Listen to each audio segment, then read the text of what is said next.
So, this one goes out to Democrats. And it's on the subject of reparations.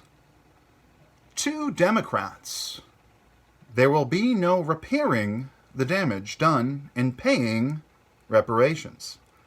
Please stop creating new victims via the real victimhood of centuries past.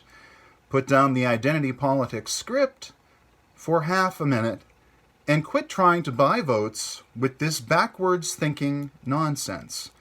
So, pretty strongly worded against reparations. But let me break this down, what I'm talking about. So as you probably know, when you're working towards an election, there are promises made. In fact, President Trump says, promises made, promises kept. And you can be the judge of how many of those promises have been kept. But of course, one of the popular points for Democrats to talk about is, of course, race relations, racial politics, or identity politics. It's part of their strategy for bringing in voters and getting them energized, of course. And on that subject, of course, reparations is something that they are often talking about. You have Elizabeth Warren, Kamala Harris, different people have brought up the subject of reparations. So, in my view, reparations is a positive idea. So there is an altruistic element. It's designed to, on its face, help people. Okay, so you might support reparations or you might not. But of course, we can talk about that a bit more, the actual content of what reparations could be. But with Democrats, of course, they are using this as if you elect us, if you vote for us, you can get money. You can get this gift. It's sort of something that, is essentially, I hate to say this, but a bribe or a reason for people to vote for them that has a transactional or a monetary benefit.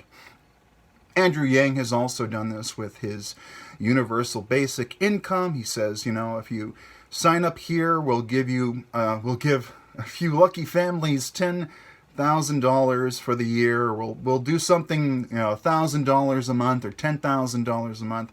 If you, support me, I'll give you money. I'll give you direct money. So with reparations, you have the same kind of approach to bringing in voters, persuading them. It's notably those that may be, targeted to receive reparations. Now, of course, reparations are for slavery. Slavery from, the 18th, 17th, going all the way back 19th century slavery of African Americans. That's the point when you say reparations. You're not talking about any of the other slaves, any of the other indentured servants, but you're talking about a specific group. Now, this is also a group that the Democrat Party does cater to, at least in their rhetoric. Okay, results and rhetoric are two separate sides of the coin. So they will pay, they call it pandering, but they'll, of course, they believe, and to some degree it's true, that they hold sway with minorities in terms of ethnic minority. Of course, they also have their support for the LGBTQIA plus community as well. Now, it's not that the Republicans, don't have any people like that support them, or that they have policies that necessarily hurt them in many areas. We talk about reparations. We're trying to solve problems in the present, but their claim, of course, is that these problems happened in the distant past, and we're trying to fix it in the present. So, when you're trying to fix a current problem, but you're looking at the distant past, different people, hundreds of years ago, and then you're looking at problems in today, yes, there is sort of a butterfly effect. There's causality.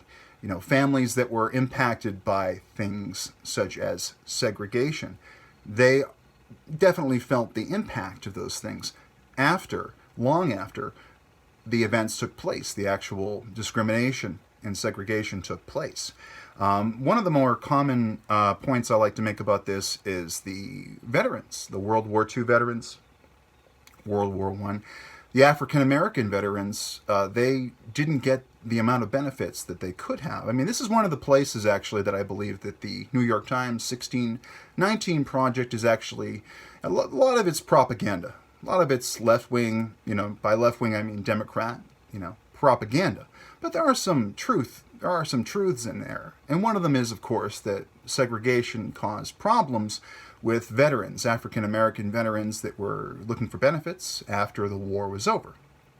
So there are some things in the 20th and 21st century that we can look at and say, well, here is an injustice that we need to correct. So reparation for something like that would be, important. But of course, with reparations, usually there's this question that goes across, well, it raises more questions than it answers. It doesn't really seem to have, like, the common questions people have about reparations are, well, how are you going to determine who gets what? Who is going to pay for this? Who is going to be the beneficiary? Now, it's easy to go look at the cost-benefit analysis and forget the cost and say, well, what do you mean? Why are you even discussing this? Let's talk about the benefits here. Why wouldn't you want more benefits for the African American community or any marginalized community, whatever their immutable characteristics may be? Of course, we don't want to judge people by their immutable characteristics. We want to judge them by their character, their merit, and their flaws. But, we are looking at a specific injustice, slavery of African Americans.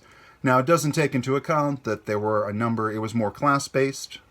There were a number of African Americans that owned slaves or had indentured servants.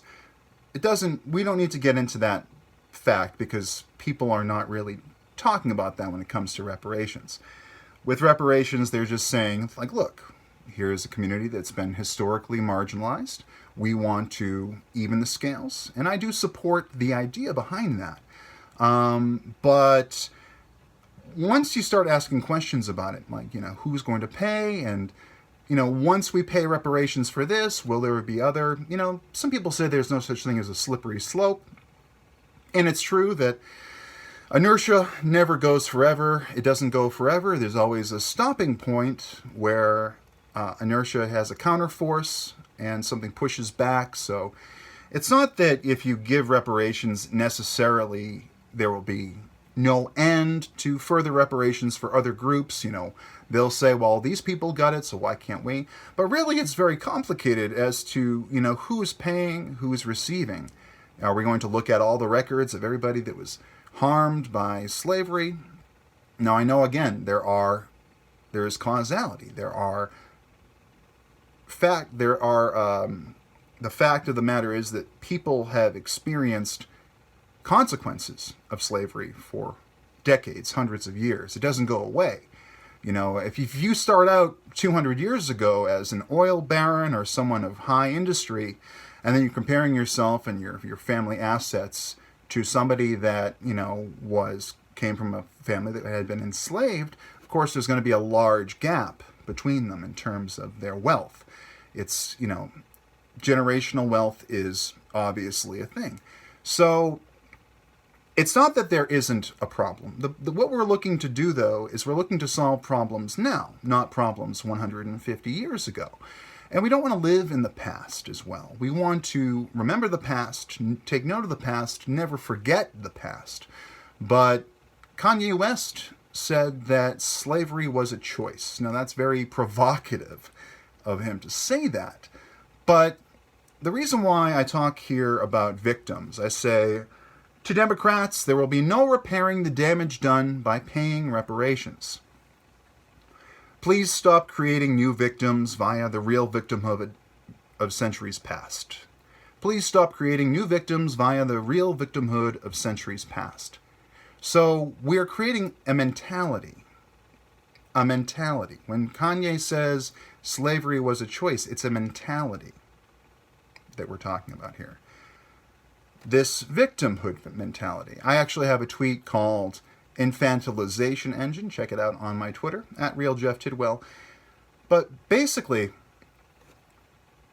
we are framing them as victims. Now, if you look at the actual data, I can't speak today. Home ownership isn't as high as it could be for African Americans. But we are in a position where unemployment is lower than it ever has been for the African American community. Now, you could call African American community, black community, however you'd like to phrase it. I just figure I'd go with that. We have Caucasian American, Asian American, Hispanic American, African American. So what we need to work on is opportunity. People need to have the opportunity to get ahead. And we've done a couple things. Such as affirmative action. Now, affirmative action, of course, is by definition racist. It is. It's altruistic racism. You're pointing to a specific race and, forget all the other races. You're going by race and saying, well, here, let's hire diversity hiring and things. Very altruistic, very egalitarian. And I actually support the idea, again, behind it. But of course, at a certain point, there will come a time when that group is no longer the oppressed under the modern religion that is social justice, and they have become, the oppressor. There is a time when people are no longer marginalized. So we do have to think about that. Like, what point, is this reparation package we're thinking of from the Democrats? Is it a one-time check? Are you just going to cut a check to people and erase all these years of discrimination and bigotry? Are we going to erase it with a check? And then other people will say, well, my family was marginalized for this reason. Do I get anything for that?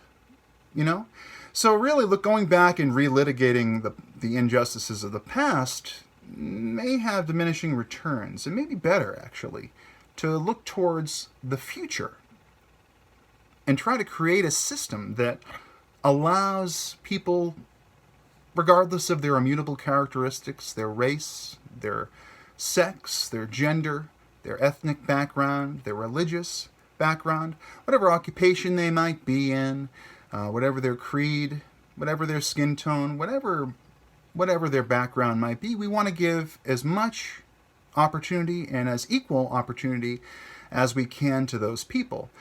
But, we have people like, Scott Adams has talked to Hawk Newsom of Black Lives Matter. And he says that it's really hard, reparations, brainstorming it. You can come up with all these ideas, but actually getting things passed is really hard. Getting them passed by Congress, getting them passed by lawmakers and legislatures. Hawk Newsom says he's the head of the New York chapter, one of the New York chapters of Black Lives Matter. Definitely check him out. I believe he's on Twitter. I think it's I am Hawk Newsom, but definitely check out Hawk. He's really a great guy. But he said that, we need to find reparations in a place where everybody benefits. Like, not just one ethnic community, or one, background, but everybody across that entire income bracket. It should be focused on income, because obviously there are African Americans that are billionaires. There are people that are very wealthy and successful that don't really need reparations. They haven't felt the impact of what some call systemic racism.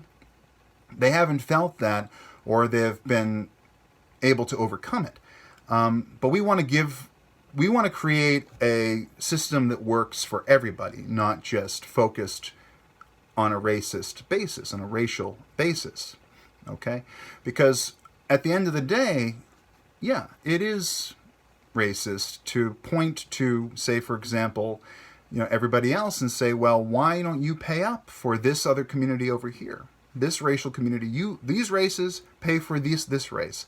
That's breaking people down by their immutable characteristic of race, and then doing transactions based on that. That is how, of course, the social justice, the intersectionality, the identity politics of it all work. Okay, what they call cultural or social Marxism. I know that's how it works. You break people down into their groups, and you find the intersections of everything, and you determine who is oppressed and who's being the oppressor, who's marginalized, and who's being just a big bully. But he said, it would be better if everybody benefit. And that way, if everybody can benefit, it doesn't become about race anymore. It just becomes about class, which is really, and back, if you look at actual Marx's writings, people say, like, if you call it cultural Marxism, it's not really Marxism, they say, because of the collectivist, breaking people down into groups part. That's how, people use that as a springboard for calling it all Marxist. But if you go back, he talks about class, and we do need to give at least a way for those with less money and less what they would call privilege to get a leg up in the world. But with the Democrats, it's just another wedge issue. It's just another way to get you in the door to vote for them, because they're saying, well, maybe we'll give you money, maybe we'll give money to you, and I say vote in your self-interest. So I would totally not begrudge anybody that voted for a Democrat on the basis of getting reparations. If you told me I was going to be cut a check for what? Well, just for your skin color or just for your background. I don't know you. I don't know.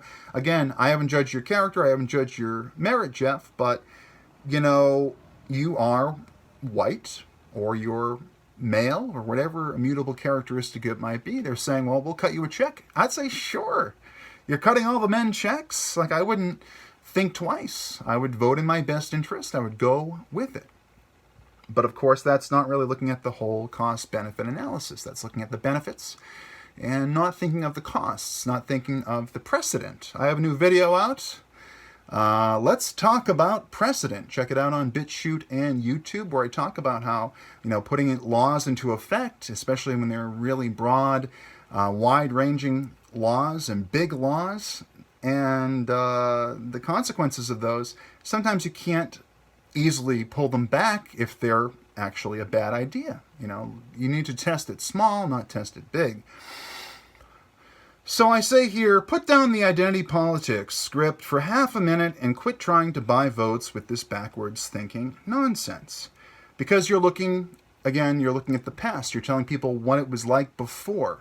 You're not telling them about the future. This is the funny thing about Democrats. Sometimes they think way ahead, they're very futurist, and then they turn around and they want you to focus on the injustices of 400 years ago. For me, it's all about how far do you want to go back? How far do you want to go back? Should I get reparations for how certain clans were treated thousands of years ago? How did that affect me? Should it be all re-litigated? See, if you re-litigate history going all the way back to the earliest era of civilization, the very beginning, the Genesis, if you litigate it going all the way back, you're just going to undo society. People have been killing each other, they've been taking from each other, they've been taking advantage of each other, they've been doing all these awful things, some beautiful things too, but really some awful things to each other for thousands and thousands of years. What matters is not what happened all those years ago. What matters is what's happening right now. And right now, people need jobs and people need education. So I go with Scott Adams on this. Scott Adams had a point. The creator of Dilbert, by the way. He can be found on YouTube, Real Coffee with Scott Adams, and of course on Twitter, he's at Scott Adams Says. He does have a lot of great things to say on the topic of reparations, but they say, education. If education can be fixed so that people of lower income brackets, which include a number of African Americans, of course, regardless of their family ties or where they're from, but if you do it for everybody, make education affordable and find a way to get people into the workforce, to lower the unemployment, to raise the employment rate. These are the ways forward for the African American and all other communities that may say marginalization. We've been marginalized. Well, what can we do for you now? We can cut you a check, or we can give you an ongoing benefit. Now, people that are in lower income brackets already do have an ongoing benefit called welfare.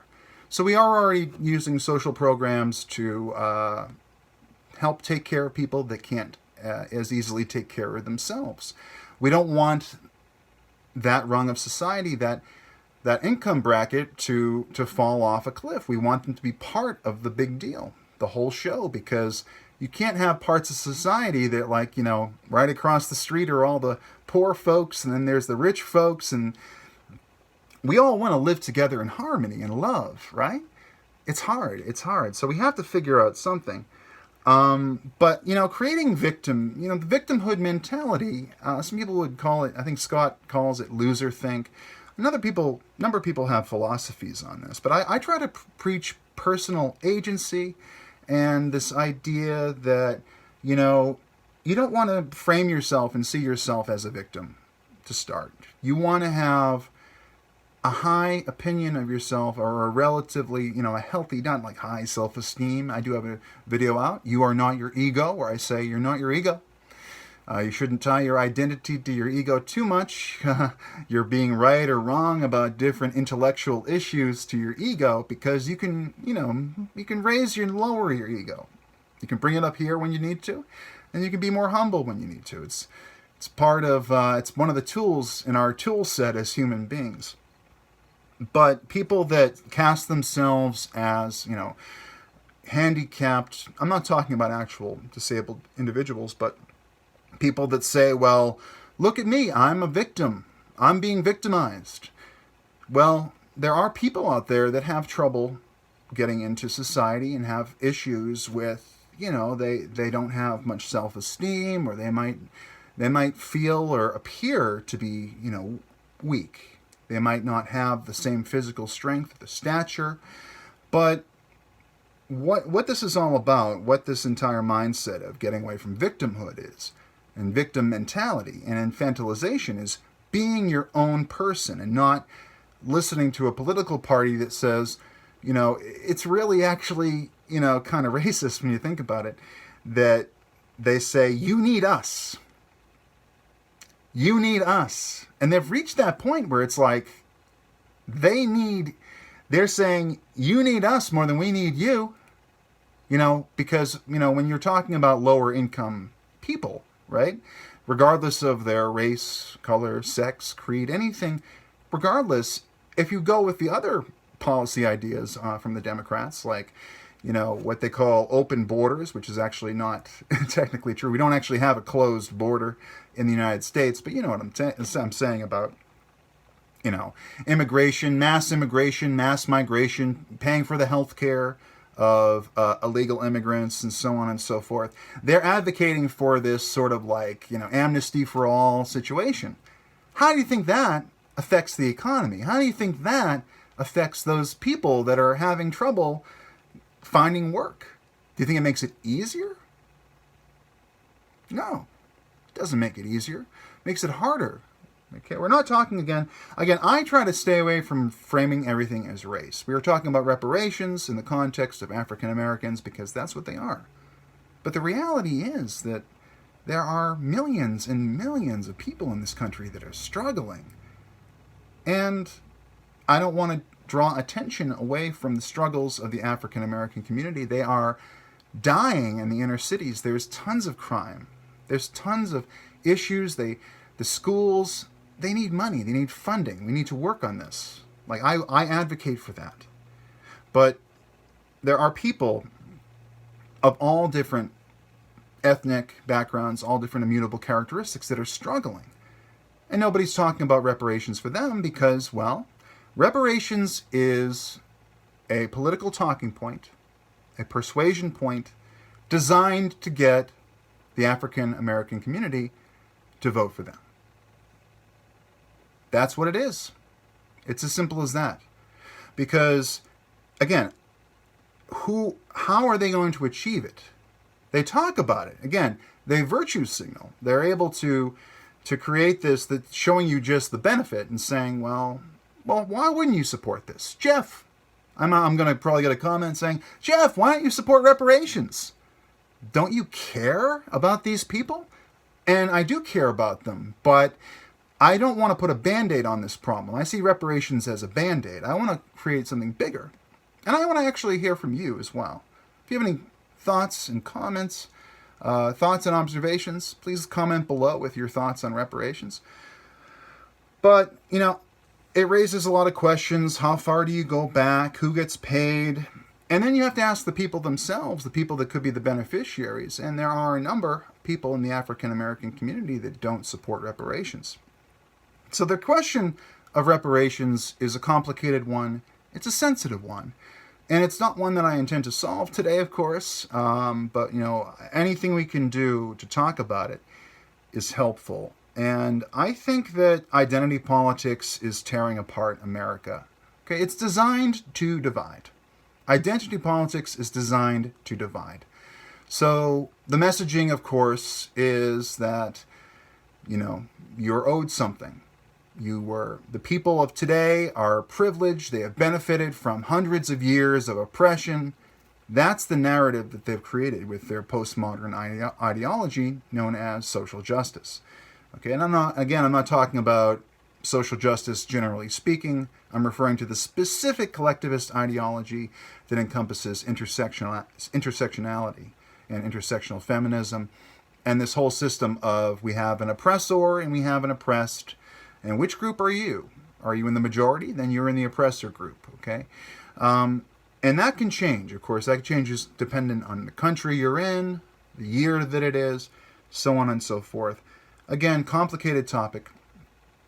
But I do think education is extremely important. I do support funding for historically black colleges.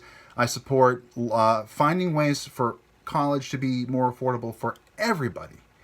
Everybody should have a way to get some kind of credential, some kind of, college level degree or college level credit, because that's what our job market requires. And if we're not helping people achieve those things, it can be hard. Now, someone might say, why don't we if you give them reparations, they can do all these things. Well, here's another question for you. Say if we do give reparations, right? Now, what happens after that? Is it if it's a one-time benefit? What if it doesn't work? Do you say, well, we gave you your reparations, now what? Now what do you want? What can we do? We already did the ultimate. It's the ultimate promise. It's the ultimate.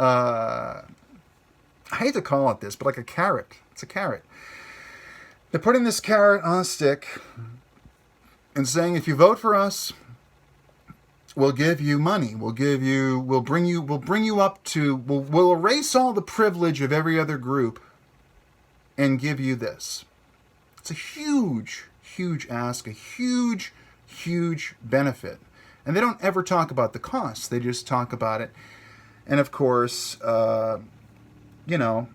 what's going to happen if people, get this benefit and it doesn't work? These people should look towards the future. Focusing on the past and saying, well, your family was once enslaved, again and again and again. A lot of people are rejecting that. They want to be in the big tent. They want to actually do the things that the privilege, that those that have money and status and class, higher class, upper class, middle class, they want to reach the middle class. They don't want to be looked at as political pawns. They don't want to be entrapped, They don't want, and I really shouldn't speak. I can't speak for any other group. I'm just looking at what I'm seeing online from all of these different individual people. And not everybody's on board. People have questions. And so I say, there will be no repairing the damage done in paying reparations. Because once you start down that road of paying reparations to one group, other groups that feel marginalized are going to want it, and you're not going to be able to give it to them. You can't undo the injustice of the past. What you can do is learn from the past and change the way we're behaving in the present. And of course, people take issue with the affirmative action as well. They take issue with it. They don't want to be seen. People don't want to be seen as victims. They want to be seen as empowered. And again, I'm speaking generally. I know a lot of people will disagree and say, I like it. Like I said, it's in my best interest to get these things, to get these benefits, but I don't know. I figured it's worth mentioning that the Democrats have done this every other election. They do this, and it's just a ploy for votes. They're going to have to get it through Congress. They're going to have to get it. The American people are going to have to vote for it. And with so many people on all sides of this issue saying it's not a great idea, in fact, it's almost political suicide and poison to suggest it. Yeah, it's not going to work. But if you have any dissenting comments, please leave them below. We can certainly talk about this further. And I will continue on.